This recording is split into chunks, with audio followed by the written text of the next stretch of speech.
Good afternoon to everyone. I'm very happy to have you here. Just some words about the context that we would like to address with this webinar. As you know, Europe is facing demographic challenges. Elderly population is growing fast and a lot. So we need to find solutions how to tackle with integrating long-term care services, which are needed, and these services are going to be asked for by many people. And also, we would like to understand how digital solutions can support the delivery of these integrated long-term care services, but also we would like to understand what we need to do with policies, because as you know, policies come first, and we need coordinated strategies, we need evidence-based policies and in alignment with European values. So with this webinar, we would like to understand and talk with some speakers, panelists that we have with us. They are experts on this field, and they will present some examples. First of all, just to say that this webinar is connected with the Laurel project. It's a joint event. As I tell, we are a member of this project, which aims to create actionable policies and training tools in integrated long-term care. And we are working with partners to create these actionable policy guidance for decision makers and training tools. That's why it's very important for us to have this webinar with you, listening from experts, listening from the audience, since we have also to tackle with some specific topics like gender dimension, geographical differences, and of course the use of digital technologies. So let's go to our guests. With me, we will have this first session where we will have 3 speakers. The first one is Theodore Vontetsianos from the municipality of Athens, Clinic, Greece. We have Rachelle Kaye from ETEL, she's in the Laurel project, and from also Theodore Consulting Services from Israel. And finally, we will have Oscar Zanutto from the Institute for Elderly Recovery and Assistance, Israel, Italy. He will also present a project, an Interact project.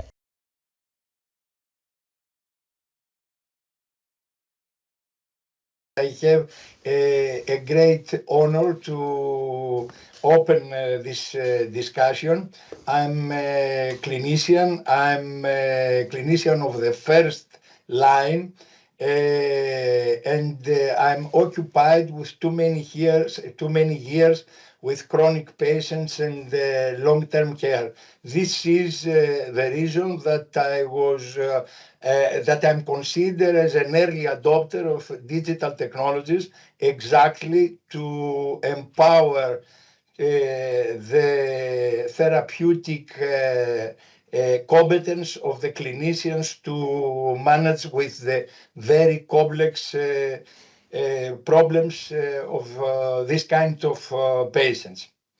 Today I'm representing the municipality of Athens, with whom we started the collaborations many years ago, since 2018, when we tried to put the municipality to the great initiative of European Union about European Innovation Partnership on active and healthy aging. The next slide, please, Sara. Yes. This is a brief, some words, a brief history. We started these collaborations in 2018, and the first decision of municipality about the program that I'm going to present you is, as you can see in yellow color, in 2019. Next please. Based on this decision and this funding, we became a member of reference site collaborative network in 2019. And since then, next please, and since then, here, okay. We are trying to start the project, but for various reasons, it was a great delay. In this time, there is a new administration of municipality, the same as we started 8 years ago. And we have the privilege to start at the end of the last year the program. So the first conclusion is that it's necessary to have a political support. The administration must understand what we are trying to do, where the innovation is, and to stand with us in a steady way. So our program is I-Care, FRONTIZO in Greek language, and it's a real-life program. What do I mean real-life project? First of all, this is nationally funded. It means that the funding is a municipality itself. Creating this way a genuine political responsibility. The second one is that there are real patients. We don't select the patients. We have the patients that municipal clinics give to us. There is real personnel from the Greek society. I mean that there are not specialized research teams making projects like the EU-funded projects again and again under the real infrastructure of municipal clinics. Another real-life condition is the operational and legal environment, which does not understand too much from innovation. And finally, key success factors are according to the current standards of municipality, which mainly means that the significance lies mainly to the volume of the patients and not to the value of the work. Okay, this is the reality. Next slide, please, Sara. So our vision is to modernize the operation of municipal clinics and show off the significance of the social sector role in the management of ultramorbid chronic patients. We mainly have patients with diabetes, COPD, asthma, heart failure, coronary disease, the most common ones. We try to provide the ICT-enabled person-centered services of combined medical and social care in everyday clinical practice of these municipal clinics. Next, please.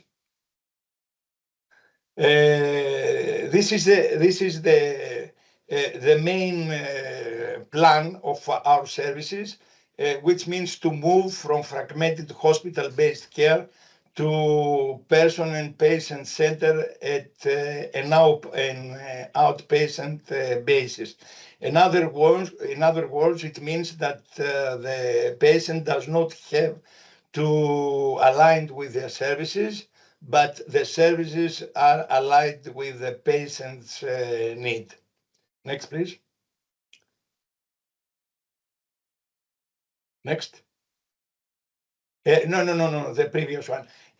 We have prepared a quite complete site of municipal clinics containing a summary of the programs, PPT presentation, as well as our manual. Next, please, which is a quite complete manual of 72 pages describing in details every step of our program. It is posted in this URL address that you can find every detail of this. Next, please. There were several presentations in the municipal friendship clubs. The most of them were executed by me because I wanted to personally understand the point, the significance of our services directly from the people. I discovered that all these services are not considered as luxurious services, as a lot of administrative people claim. On the contrary, I didn't have to explain every detail of the services, believe me. And I discovered that there is a great readiness for volunteering from these people. To sum up, every time that I left every club, I felt much happier than the time that I arrived at it. Next, please.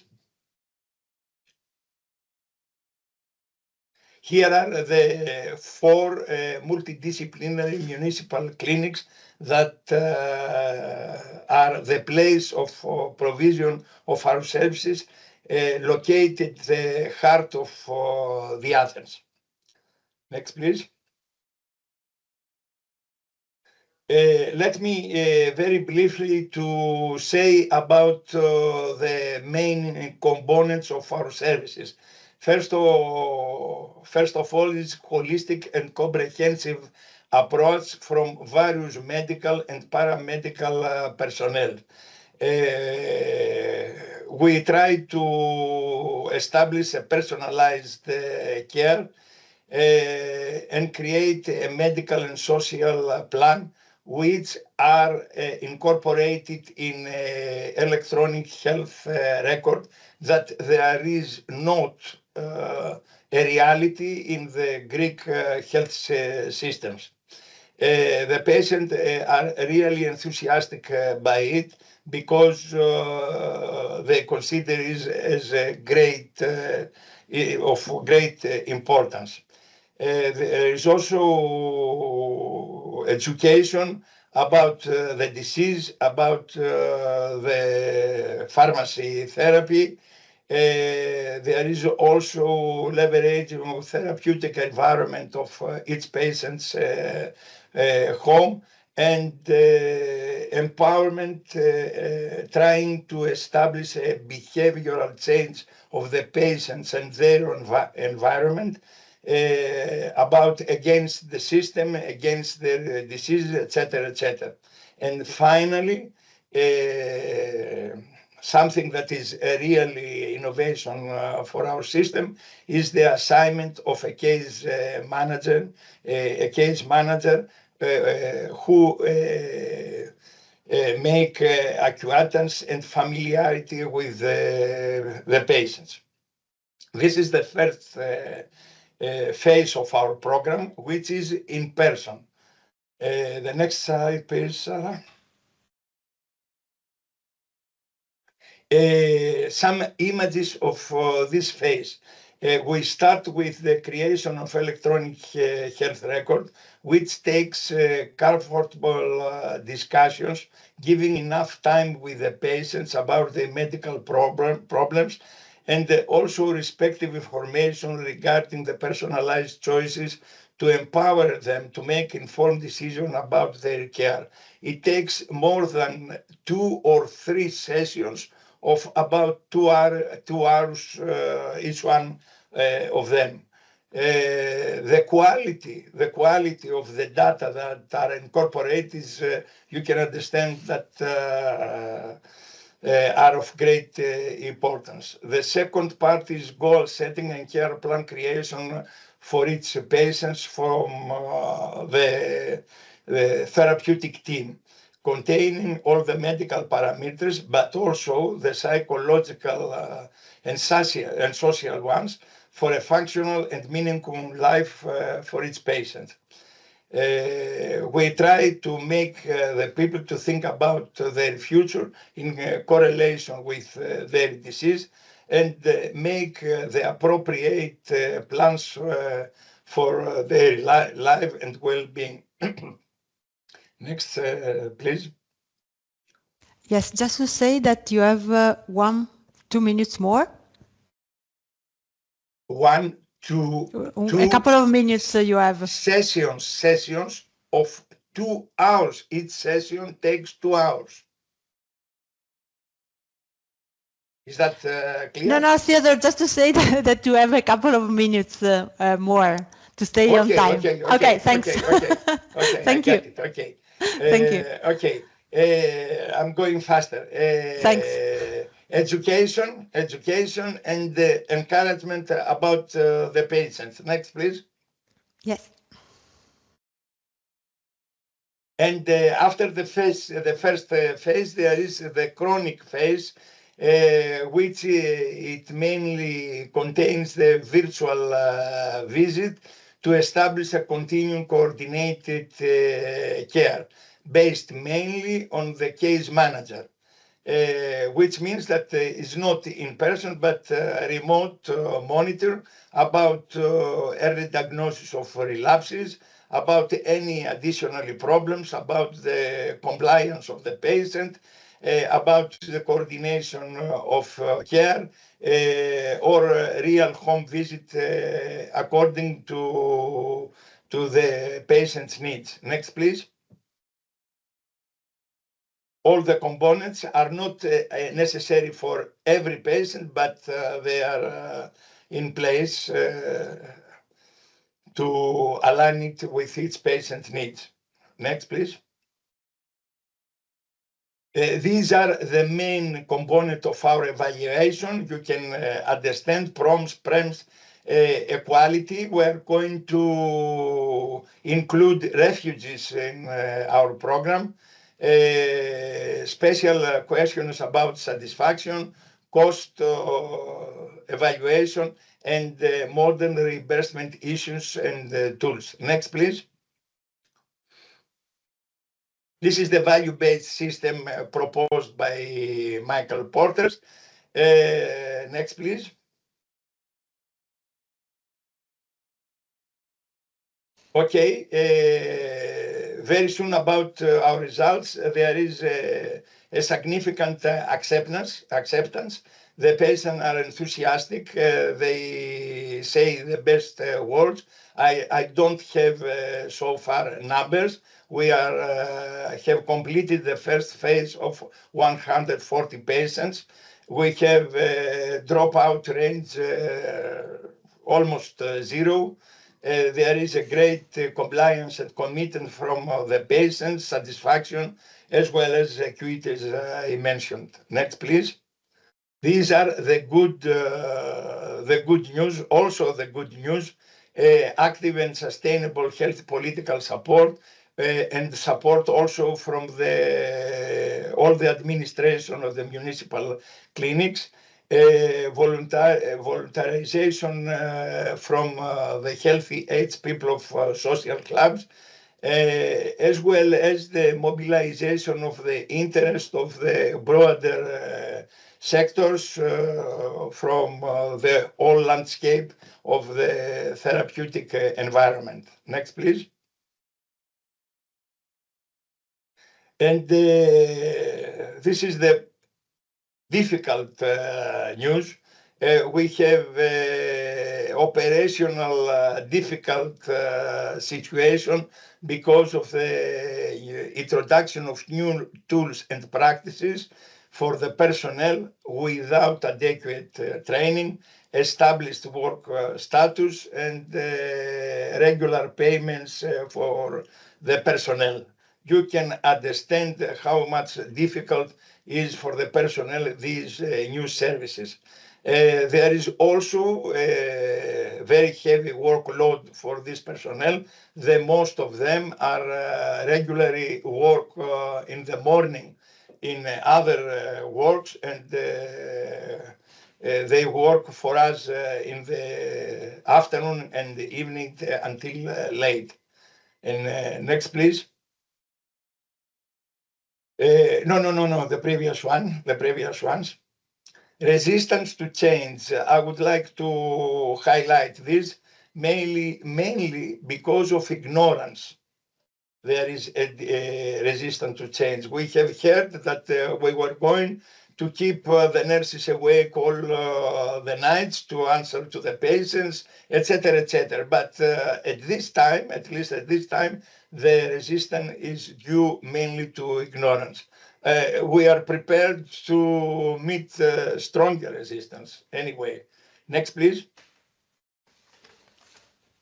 For technology transfer and for many other reasons, we have established an international collaborations with all these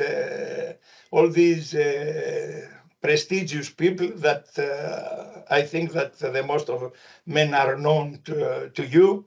Next, please. We are very honored and very thankful to all these people that we have together. And also, next please, we have established a wide network. Here are as invited speakers to our kickoff meeting, which was held in the Athens City Hall on April 8th. Next, please. We have also established a wide network of Greek people from the medical and nursing sector.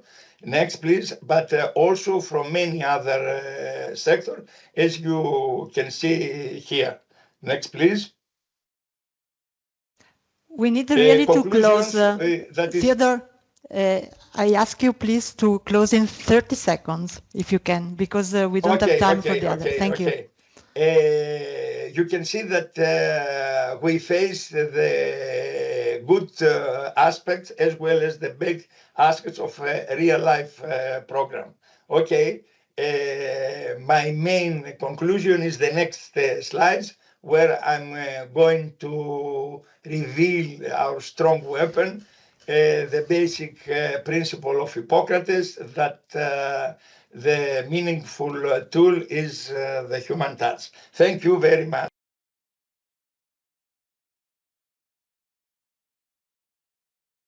Hi, well, good afternoon, everybody. It's a pleasure to be here with you. And what I'm going to present is the Laurel project, which Sara mentioned at the very beginning. And specifically, one of the things that we have developed that we've been working very hard at, which is a digital maturity assessment tool. But first, to give you a little bit of background about what the Laurel project is, in addition to those things that Sara mentioned earlier.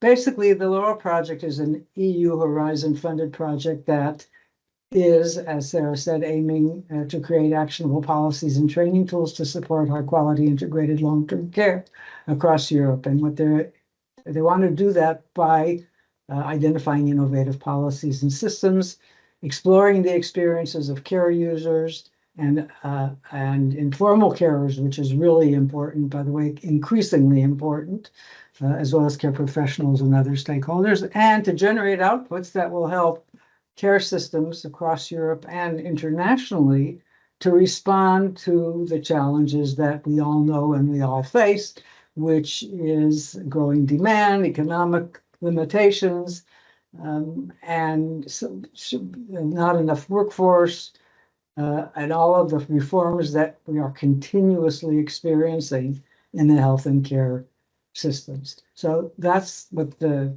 Laurel Project overall is about. And specifically, one of the aspects or one of the tools that we envision will assist us in achieving these objectives will be the use of digital technology. So basically, the way we've defined integrated long-term care is combining and integrating all of the different types of services and assistance that people who need long-term care, either help with daily living activities or nursing care. Basically, we want to be able to integrate. I think everybody knows and everybody understands and everybody agrees that all of these different services need to be integrated, but somehow there's been a big gap between what we believe and what we know is right and what actually happens. In fact, on the ground, integration is always much harder than we think it's going to be. So one of the hopes is, and I hope this is right, is digital solutions as at least one component that we hope can offer significant support to optimize the delivery of long-term care services, and hopefully it will actually facilitate more integrated and person-centered care. And let me just say, as an aside, and I think Theodore, to go back to what Theodore said and talk about the human touch, digital solutions are great, but ultimately it comes down to people who have a will and who behave in such a way that they can use digital tools to facilitate integration and person-centered care. But fundamentally, people have to do what they have to do. Now, because I think, in today's modern world, believe that digital solutions really can be useful and can help. So one of the things that integrated long-term care needs to be is sufficiently digitally mature to take advantage of the potential that for digital transformation that these solutions might offer. And so, and digital maturity, by the way, is a term that it took me a long time to understand, particularly because it's actually a very recent term. I think the first time it was used was in 2011. So what is digital maturity, at least as we're using it in the Laurel Project?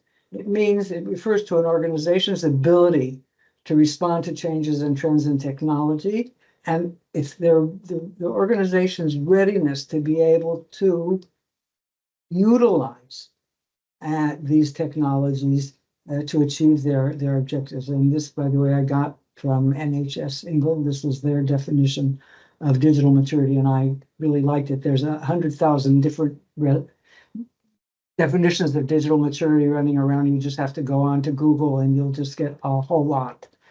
And they're all sort of similar and they're all sort of different, but I like the NHS England thing. So what we decided to do in Laurel was to develop a digital maturity assessment tool that would be a tool that would enable organizations to assess where they're at, what their gaps are, and what they need to do in order to be able to increase their ability to use digital solutions to integrate and improve their long-term care services. So basically, the digital maturity assessment tool that we developed in Laurel is comprised of two tools. One tool which assesses the digital maturity of the organization, be it a hospital or a health plan, the overall organization in which long-term care services or initiatives occur.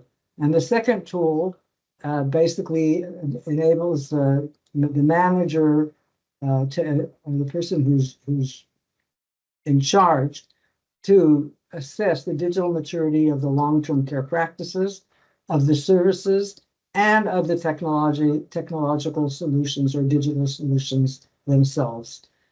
So if we look at the first tool, and we look at organizational maturity, what is it? What is that? What are we assessing? So we are assessing digital governance and management, IT capability, patient-centered care, data analytics, people skills and behavior, strategy. Interoperability is really is a key issue, which means really that within the organization you have systems that talk to each other, and you can cross the boundaries, and of course, data.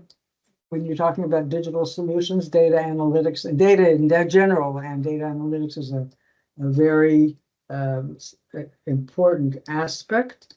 And finally, we can't ignore cybersecurity because we all, one of the joys and one of the risks of a increasingly digital or digitally supportive society is cyber threats. And so we have to always be aware of that and take care of that. So now, if we look at the assessment of the long-term care practice or initiative specifically, we basically assess two aspects. One is readiness. How ready is the long-term care practice or initiative? How ready is it, and in terms of what it has already existing that will enable it to be able to adopt and implement successfully digital solutions. And so basically, with the readiness assessment is composed of four different kind of subtools. One is, and these are, I think most everybody is familiar with these. One is a tool that assesses system readiness. Another one assesses service readiness. Then you have the digital solution technology readiness, and the European Commission uses this a lot. And finally, business readiness. So these are like four scales that we use to assess the readiness of a long-term care practice or initiative to be able to successfully use digital technology to improve or to do what they have to do. And just as an example, so that it's like more real and not just a big general statement, the example of the digital solution technology readiness assessment is the TRLs, which I think most people here are probably very familiar with. But essentially, you take each service and each technology solution separately, and you assess where they are on this scale. You know, is it just at the basic research level? Is it a small scale prototype? Is it a demo system? Or has it already been fully developed and actually is available to all consumers? It's a fully applicable, it's a full commercial application. So each basically service and each technology solution within each service needs to be assessed with the tool that we developed using the TRL scale. And then after you assess readiness, then you need to assess maturity assessment of the service supported by digital solutions and technologies. And by the way, I should have said this at the beginning. Our goal in building this tool was to give the manager and the people who were responsible in the organization, as well as the people who are responsible for the long-term care initiative and for its services, to give them a tool which would enable them to assess where they're at against these parameters, which we felt were very, and I think the literature supports, are very key to a successful adoption and transformation. So the additional things that we looked at and that we have provided tools to assess. And by the way, what this is it's a questionnaire.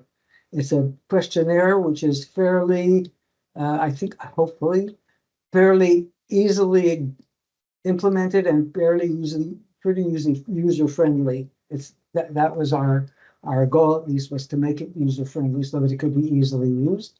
But the other elements that are really important are information sharing, interoperability, accessibility and usability, data security and privacy, and of course, then in addition, societal impact and ethical issues, which I'll say a little bit more about. Sorry, Rachel, you have 1 minute left. Okay, I'll be finished in almost Thanks. 1 minute. So as an example of accessibility and usability, this is the scale. And you see it has 6 levels. And you'll get these slides afterwards, so we're not going to read this. And what we did was we added a bunch of supporting questions that the person who's doing the assessment could use to determine where on the scale they were. So, and very, very specific questions like, are patients using the digital solution? Does it make a difference? And are doctors using it? The staff in the hospital using it? So basically, we gave them supporting questions that would hopefully enable them in using the tool to be able to determine what level they were at. And finally, societal impact and ethical issues, that's so big, it's so big in general. So specifically, we were looking in societal impact at the needs of beneficiaries and their families and the community in which they're a part, and looking at things like satisfaction, so increased social interaction and stuff. But because societal impact's a really big word, so it's very specifically focused. And the ethical issues are also focused on fairness, transparency, the rights of individuals, and so on. And so where do we want to go with this? Right now, it's in the form of a questionnaire, which is on paper and on the computer. What we would like to do is to convert it into an online tool and test it with as many integrated long-term care practices as possible. Compile and analyze the results, and then actually do benchmarking so that then practices can measure themselves against other practices, against all of these parameters. Hopefully, we will get a lot of feedback on the tool itself, and so we can revise it and improve it. Thank you very much.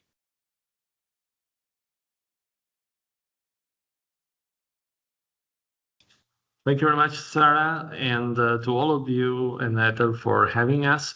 So I'm Oscar Zanutto of Israel from Italy, Public Institute based in Treviso, and we have been working this Interreg Central Europe project, DigiCare for Central Europe, as partner. And today, what we are going to share with you, it's our contribution to the digital transformation in long-term care facilities for other people. That is where we are. So the project objective was and is to support the digital transformation in residential care and let's say in facilities and improving the quality of life of people. And what we do is providing tools for simplify the caregivers' daily tasks that we know as colleagues, as already said, that the workforce stress is quite a big issue, so we want to give them relief on one side, but also improving services for other people in long-term care facilities. And here we are talking about how to address managers and the ones who are in charge of the decision-making process. Okay. Yeah. Then the key project outputs are 2. So we have the DigiCare for Central Europe model, that is the reference framework that provides, let's say, the structure for the long-term services to refer to. But overall, we have been working to the creation of the online tool for the self digital maturity evaluation. That is something very closer to what the Laurel project is working on and that has been presented. In our case, let's say we got a more specific focus in long-term care organizations, but let's say starting from scratch a tool. So what we did so far is creating several brainstorming sessions with experts set of items. And after we did the first sample with 30 experts coming up with a tool with 11 factors, and we have translated and transformed it in this tool that is available online. So let me quick go there. So what we had is this tool where you could, let's say, run your evaluation. So you have start, and the assessment factors that you can see here on the left are, for example, the efficiency and quality through advanced technology, the openness to do investments, or the technological integrations, how you communicate with your patients in terms of multi-channel interaction, and so on. So essentially what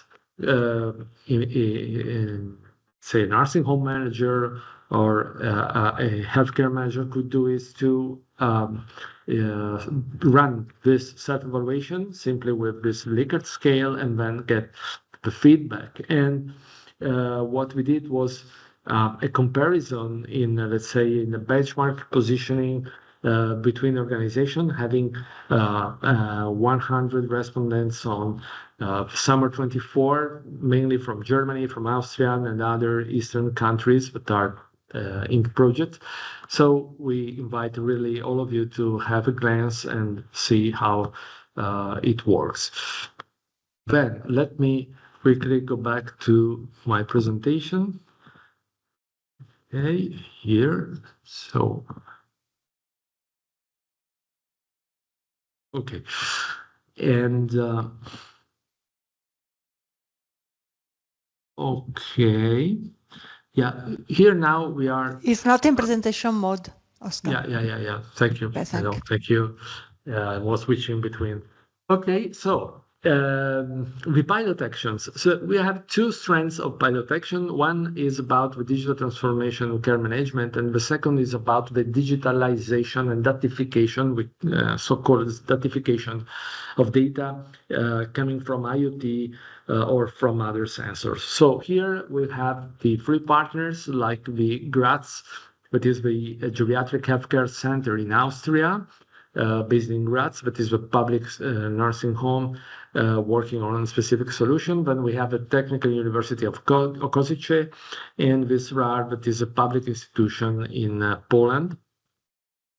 And here we have a focus regarding each kind of pilot. In Austria and Graz has been used the I-LTC solution, that is a digital documentation solutions for wound tracking. Very interesting because nurses could do a scan to the wound and immediately with a camera gathering the data, having information about the status of the wound, and also those data goes directly to the health record data. So it means that you could automatize quite a lot this procedure, but also having smart suggestions about medications and what could be needed. Then we have in Slovakia the use of the digitalized internal data flow and the sharing documents, calendar. So here we went mainly regarding how to optimize informations and run teams. Then in Poland, the application is an analytic system working on rehabilitation sector. So it has been deployed in several kinds and trends of rehabilitation settings for the continuous assessment of patient and the progress monitoring, having feedbacks and sharing feedbacks within the team and the workers, and supporting also the decision-making process for care managers. Then here we are moving to the pilot 2 in terms of second level, that is the datification that I mentioned before, and we have the Deggendorf Institute of Technology that is also the project coordinator, an important remark. Then we have a Czech Technical University in Prague, the European grouping of territorial cooperation via Carpathia in Slovakia, us in Treviso, and Alpha Cross, that is this health agency of Lower Austria, quite a large organization. In Germany, it has been deployed this solution that is quite interesting because it provides, let's say, several kinds of stimulations and let's say suggestions for the physical and mental wellness of other people, but also for stimulate their memory and keep them engaged during the day. In CBUT, Czech Republic, here we got a, let's say, a more a lower level of TRL, rather the other commercial solutions. So all the others, it's important to say, that are on the market. This has been deployed and developed by the CBUT, that is based on wearable electronics and environmental sensors for cognitive games, making use of protocols of AI of the university. And in Carpathia, it has been used with VR and AR that are still working pretty well in a daily care center. So whereas people who want to get familiar with VR and AR, that is a technology that is slowly improving along the time. What we have done in Israel is the use of optical sensors in a care unit for people with dementia with 30 persons, putting this sensor with optical camera over each bed, and with an AI algorithm, it's possible to track the movement of the arms, legs, and the body for the fall prevention. So one of the main, let's say, relevant application is having alerts in advance once the person is start moving in a particular way. And so we have this quick forecast and advice in mobile phone, tablets, other kind of devices that allow us to intercept the risk of fall. There's also an app manager, very useful, with a dashboard that provide also the time that has been spent by workers depending of the need of mobilize, and turn people for the wound avoidance or other things. So it has got also this kind of implications. And in again, Lower Austria, colleagues has been using the CogVis AI, that is quite similar to our solution. We use an Ancelia solution, and that is an Italian one. And here we use this 3D smart sensor that is based on the radar technology, also for fall prevention. Essentially, this is what we are doing in DigiCare for Central Europe. It's a project that has been funded in the call that was in 2022. It's 2,180,000 euros, and we, as you can see, are 10 partners with these two strands of pilots. We are keep going, ending on February 26th, and so you could learn more, and we are more than welcome to get in touch with colleagues, especially for the self-assessment tool of digital maturity that is quite needed. So